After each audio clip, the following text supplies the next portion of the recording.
안녕하세요. 오늘도 마음의 속도를 천천히 낮추는 시간, 일라이영 오디오북입니다. 이 채널은 인생의 두 번째 여정을 걸어가는 분들과 함께 품격 있게 익어가는 삶의 이야기를 나누는 곳이에요. 오늘의 이야기가 마음에 닿는다면 구독 버튼으로 이 여정에 함께 해주세요. 당신의 작은 클릭이 누군가의 하루를 위로하는 힘이 됩니다. 이 영상은 제가 살아오며 느낀 생각들, 그리고 제가 아끼는 문장들을 담은 이야기입니다. 책에서, 강연에서, 혹은 어느 밤의 라디오에서 마음에 닿았던 문장들을 기억해 두었다가 여러분과 함께 나누고 싶었습니다. 저도 여러분과 같은 세대를 살고 있습니다. 열심히 일했고, 때로는 후회했고, 또 어떤 날은 갑자기 멈춰 서기도 했죠. 퇴직이라는 단어는 인생의 한 장을 닫는 듯 하지만 사실은 또 다른 문을 여는 일입니다. 오늘의 이야기가 당신의 하루 끝에 작은 위로가 되길 바랍니다. 퇴직 첫날은 이상하리만큼 조용했습니다. 늘 울리던 알람이 멈추고 아침 7시의 분주함이 사라졌습니다. 식탁 위에 커피잔 하나, 햇살이 비추는 거실, 그리고 낯선 정적. 저도 처음엔 멍했습니다. 이제 나는 어디로 가야 하지? 마음속에 문득 그런 물음이 스며들었습니다. 한 구독자분이 이런 이야기를 해주셨어요. 퇴직 후엔 하루가 너무 길어요. 10분이 1시간처럼 느껴져요. 일을 안 하면 안 되는 사람 같아요. 그 말을 들으며 저도 처음 몇 달간의 공허함이 떠올랐습니다. 일이 사라지면 나의 의미도 함께 사라지는 듯 했죠. 그때 읽었던 문장 하나가 떠올랐습니다. 우리가 하는 일은 곧 우리 자신이 된다. 하지만 일은 언제나 우리를 완성시키지는 않는다. 알랭 드 보통. 그 문장을 곱씹으며 생각했어요. 우리는 일을 통해 세상과 연결되지만 진짜 나를 완성시키는 건 일이 아니라 삶이라는 걸요. 이제 우리는 직함이 아닌 이름으로 불립니다. 누구누구님이 아닌 그냥 당신으로. 그게 처음엔 낯설지만 결국은 자유의 시작이었습니다. 퇴직 후의 시간은 나를 다시 발견하는 여정입니다. 이제는 누구의 눈치도 보지 않고 내가 좋아하는 일을 스스로 선택할 수 있는 나이. 혹시 요즘 내가 누구인지 헷갈리시나요? 그렇다면 이렇게 물어보세요. 나는 어떤 일을 할 때 가장 나답다고 느끼는가? 그 답이 바로 퇴직 후 당신의 새로운 이름일지도 모릅니다. 퇴직 후 가장 먼저 찾아오는 걱정은 돈입니다. 저도 그랬습니다. 월급이 끊기고 나니 마음 한쪽이 휑해졌어요. 그런데 시간이 지나면서 알게 됐습니다. 돈은 삶을 꾸려주는 도구일 뿐 내 마음의 품격까지 좌우하지는 않는다는 걸요. 한 구독자분이 말씀하셨습니다. 이젠 돈 쓸 일이 별로 없어요. 그런데 마음이 더 풍요로워요. 그분은 매일 아침 가까운 공원 벤치에서 커피를 마시며 햇살을 바라본다고 했습니다. 그 시간이 제일 좋아요. 누구 눈치도 안 보고 그냥 내 시간이에요.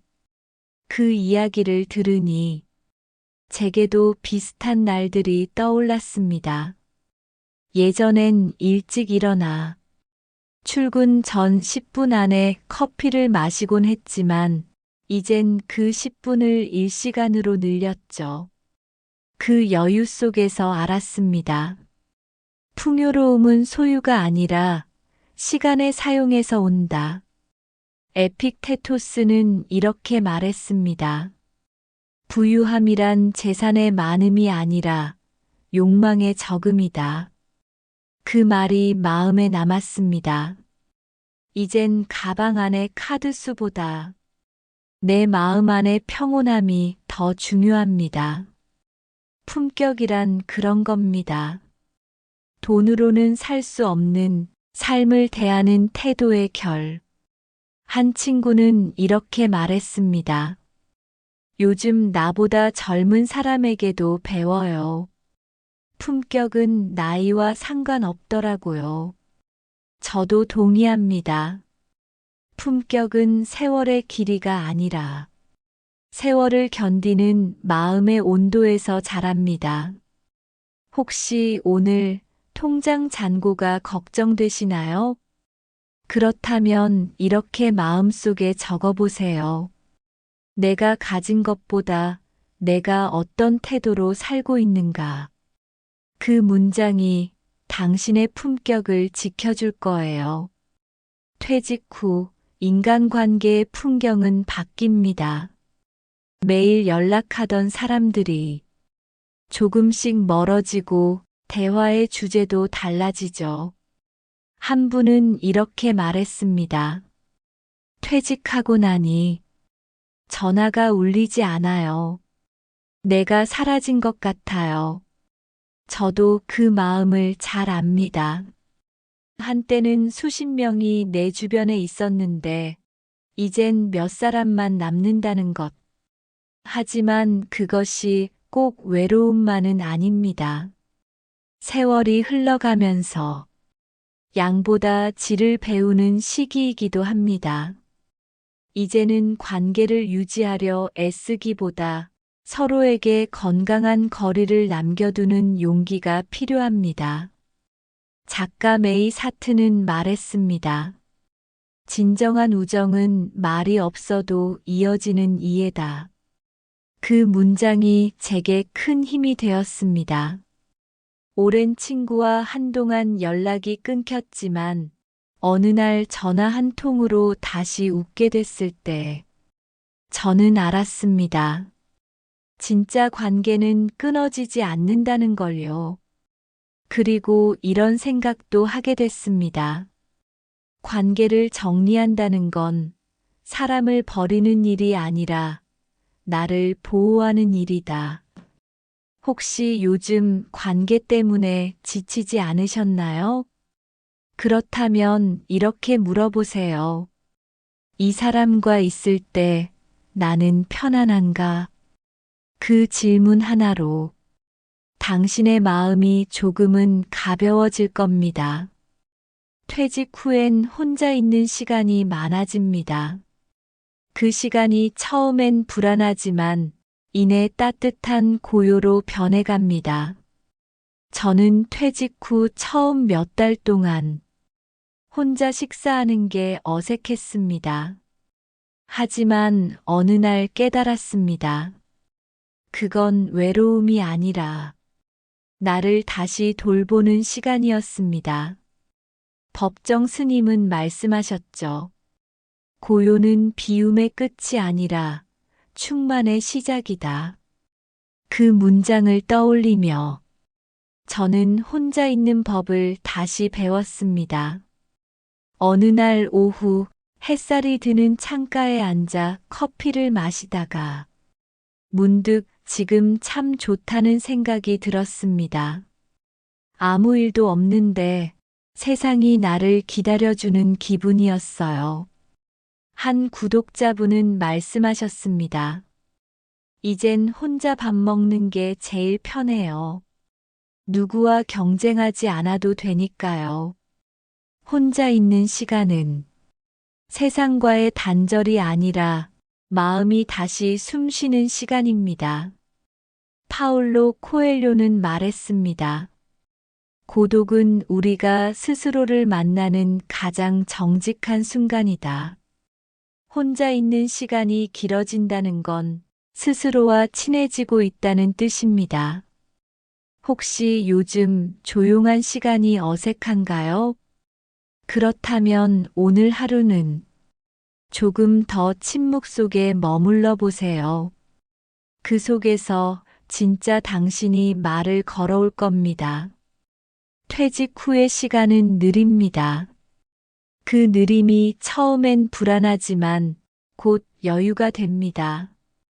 저는 요즘 아침마다 산책을 합니다. 빨리 걷지 않습니다.